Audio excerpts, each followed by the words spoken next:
AITA for refusing to be a holiday babysitter for my sister's children's.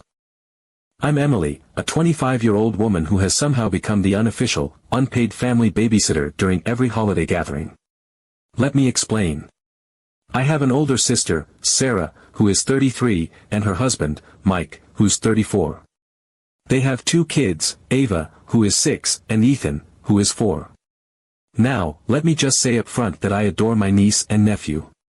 They're cute, funny, and sweet, in small doses. But for some reason, ever since Ava was a toddler, Sarah and Mike decided that I was the perfect person to handle their kids during family events. It started off innocently enough. Sarah would ask if I could play with Ava while she caught up with the adults. I didn't mind at first. I mean, it's family, right? And Ava was a cute little baby who didn't need much attention besides being held or entertained with a toy. But over the years, it evolved into something much bigger. By the time Ethan came along, it was no longer a polite request, it was just expected. Every holiday gathering, whether it was Thanksgiving, Christmas, or even smaller get-togethers like 4th of July, I would somehow find myself in charge of the kids. And when I say, in charge, I mean it.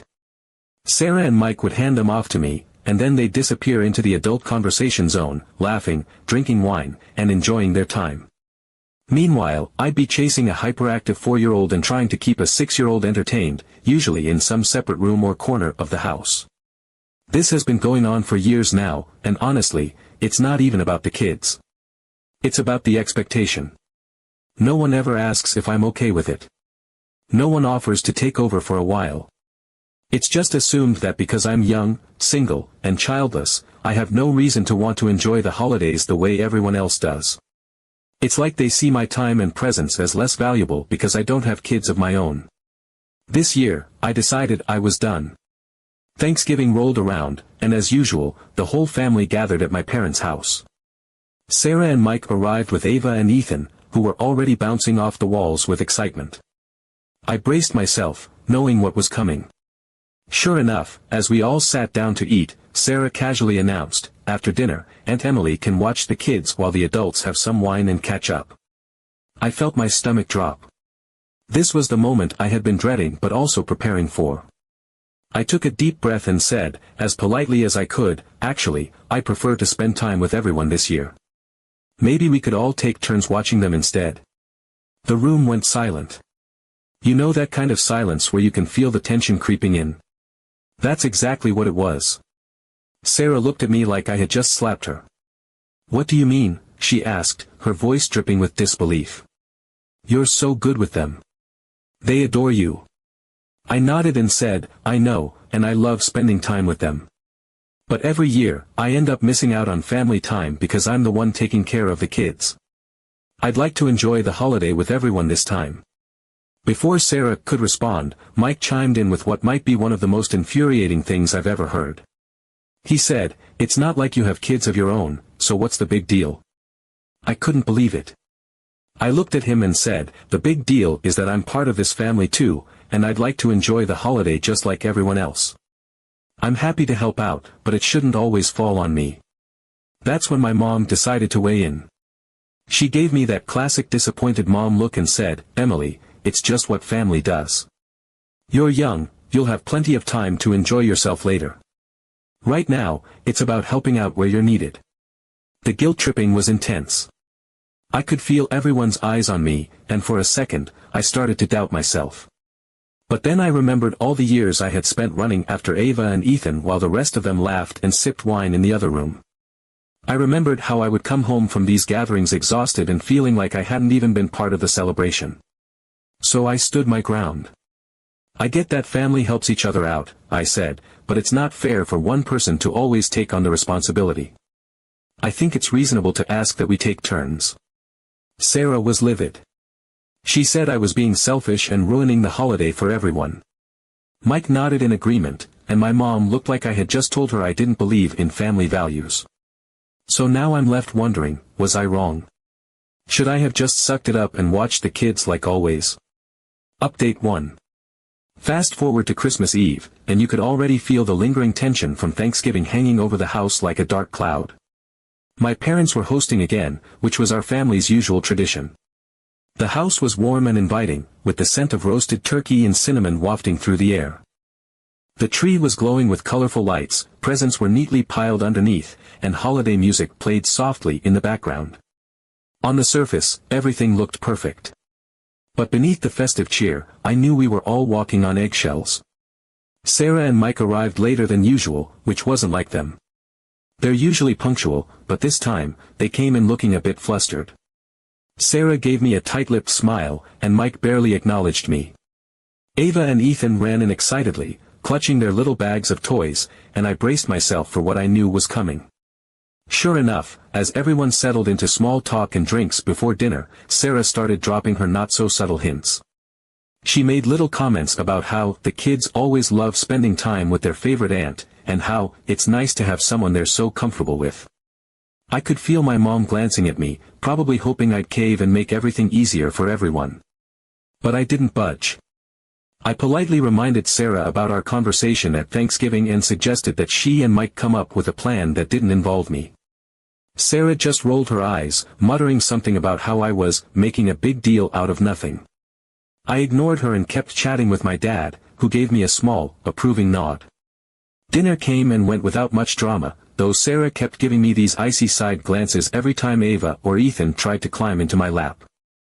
I'd gently redirect them toward their parents, who seemed more annoyed by their own kids than anything else. It was clear Sarah and Mike hadn't planned for this, probably assuming I'd cave at the last minute and take over like I always had in the past. But I didn't. After dinner, the family gathered in the living room for a game of charades, which is something we've done every Christmas Eve for as long as I can remember. Everyone was in good spirits, laughing and joking as we divided into teams. For a moment, it felt like maybe we could all just enjoy the evening together without any drama. But of course, that didn't last long. As soon as we were about to start, Sarah announced loudly, "It's time for the kids to go play with Aunt Emily." It wasn't even phrased as a question or a request. It was a statement, as if she had decided for me. Ava and Ethan perked up, looking at me expectantly, and I could feel the entire room watching to see what I would do. I took a deep breath, smiled at the kids, and gently said, "Not tonight, sweethearts. Why don't you ask your mom or dad to play with you?" The kids pouted, but they turned to Sarah and Mike, who looked absolutely livid. Sarah's face turned red, and she let out this exasperated sigh like I was the most unreasonable person on the planet. She stood up, grabbed Ava and Ethan by their hands, and loudly declared, "Well, I guess we'll just leave since Emily doesn't care about family anymore." Her voice was dripping with venom, and you could practically hear a pin drop in the room. Everyone froze, unsure of what to say or do. Even my mom, who had been firmly on Sarah's side up until this point, looked uncomfortable. My dad, however, didn't hesitate. He looked right at Sarah and said in a calm but firm voice, "Sarah, Emily has a right to enjoy her holiday, too. If you can't handle your kids for one evening, maybe you should consider hiring a sitter." It was like a bomb went off. Sarah's jaw dropped, and she looked at my dad like he had just betrayed her. Mike muttered something under his breath, but it was clear he wasn't about to argue with my dad. Sarah gathered her things, practically dragging Ava and Ethan out the door, and stormed out without saying goodbye to anyone. The silence that followed was deafening. Everyone seemed to be processing what had just happened, and I could feel a mix of emotions swirling around the room. Part of me felt vindicated, my dad had stood up for me, and Sarah's dramatic exit only highlighted how unreasonable her expectations were. But another part of me felt guilty. This wasn't how I wanted the evening to go.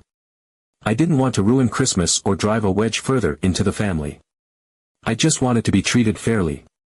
My mom was the first to speak. She let out a heavy sigh and said, "Well, that was unfortunate." She looked at me, her expression unreadable, and then went to the kitchen to start cleaning up.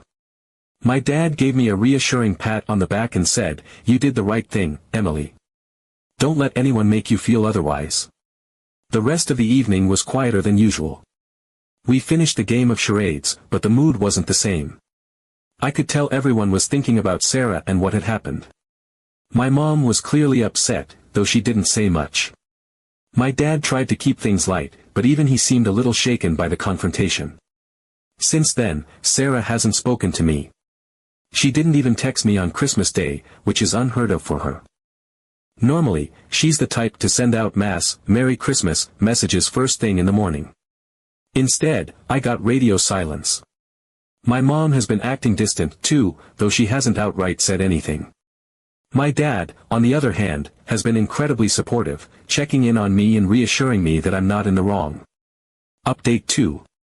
A few days after Christmas, I was still trying to process everything that had happened. Then, out of the blue, I got a call from my cousin, Jess. Jess is 28, a little older than me, and someone I've always gotten along with but wouldn't say I'm particularly close to. We exchange pleasantries at family gatherings and occasionally chat online, but we're not the type to call each other just to catch up. So when her name popped up on my phone, I was immediately curious, and a little apprehensive. She wasted no time getting to the point. Jess told me she'd been thinking a lot about what happened on Christmas Eve and felt like she needed to come clean about something. What she said completely floored me. Apparently, Sarah and Mike have been asking Jess to babysit Ava and Ethan other events, like date nights, parties with Mike's friends, and even the occasional work function. But here's the kicker, they pay her.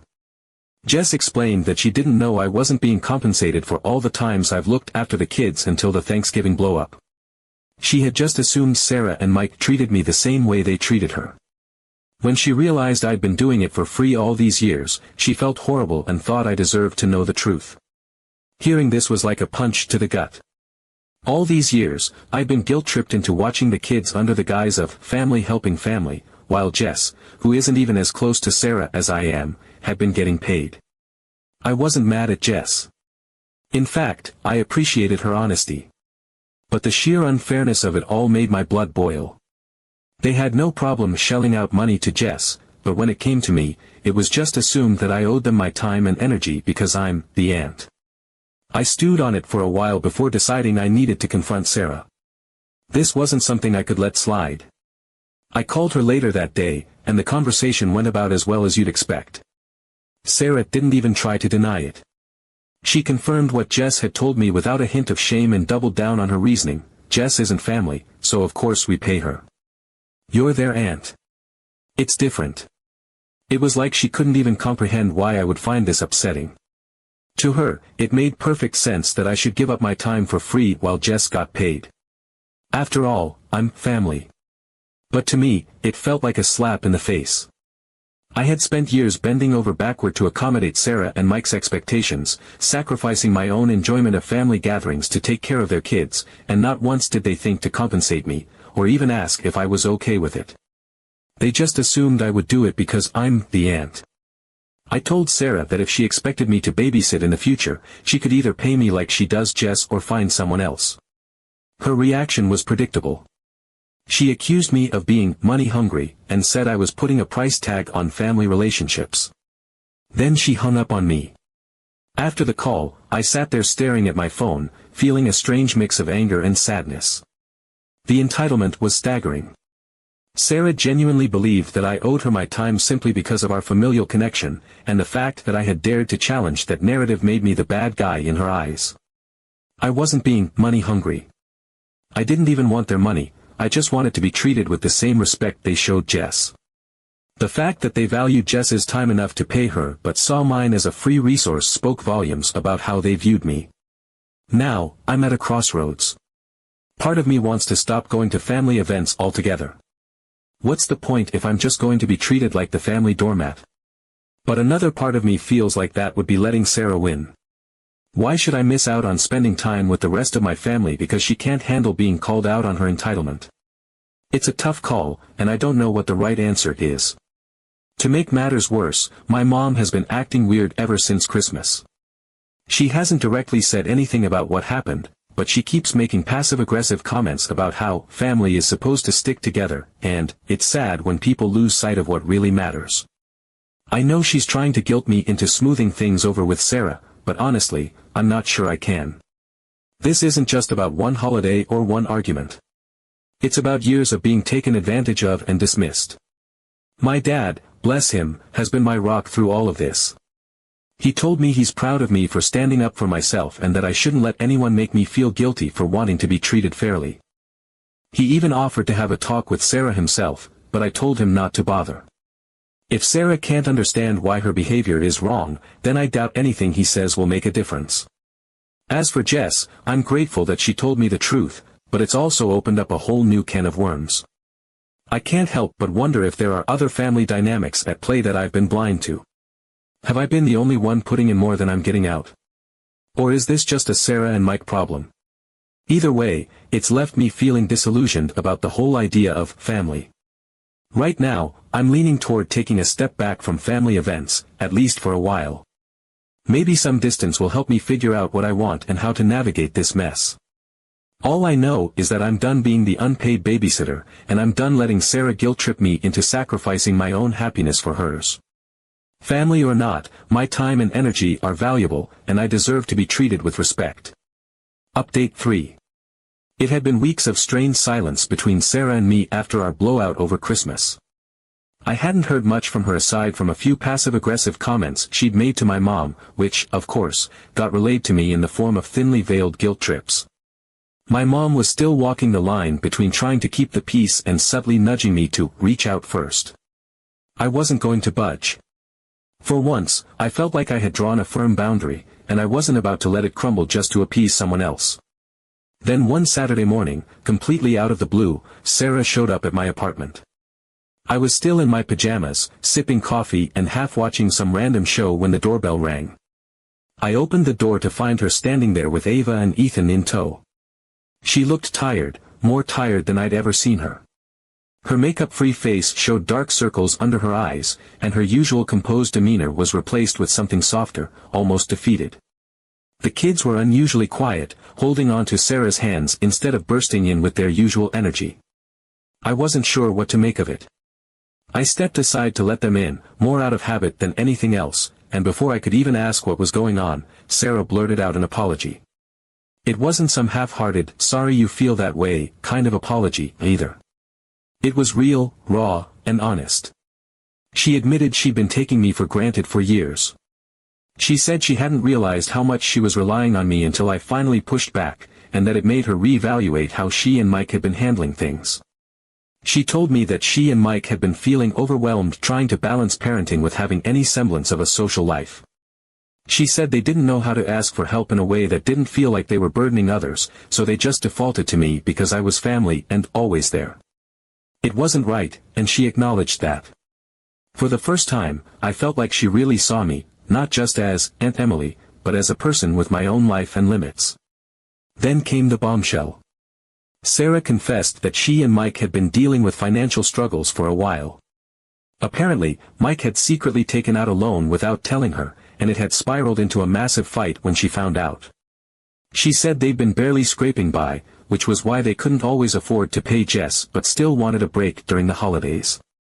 It all made sense now, the desperation, the entitlement, the guilt-tripping. They'd been drowning and didn't know how to handle it. She told me they were in couples counseling now, trying to work through not just their financial issues but also their communication problems. Sarah said she wanted to be honest with me because she realized how unfair it had been to dump their problems on me without ever explaining what was going on behind the scenes. I appreciated her apology, but I knew I couldn't just let everything go without addressing the bigger issue. I told her that while I was sympathetic to her situation, I still needed boundaries. I wasn't comfortable being the default babysitter anymore, especially not without being asked or included in the decision. I told her that family or not, my time was valuable, and it needed to be respected. To my surprise, she agreed without any pushback. She said she understood and promised to do better. Then came the surprising part. Sarah asked if I would be willing to help out occasionally, on a paid basis, while they worked through their issues in counseling and tried to get back on their feet financially. She emphasized that it would only be when I was free and willing, and I could say no without any hard feelings. I could tell how hard it was for her to ask, but it felt different this time.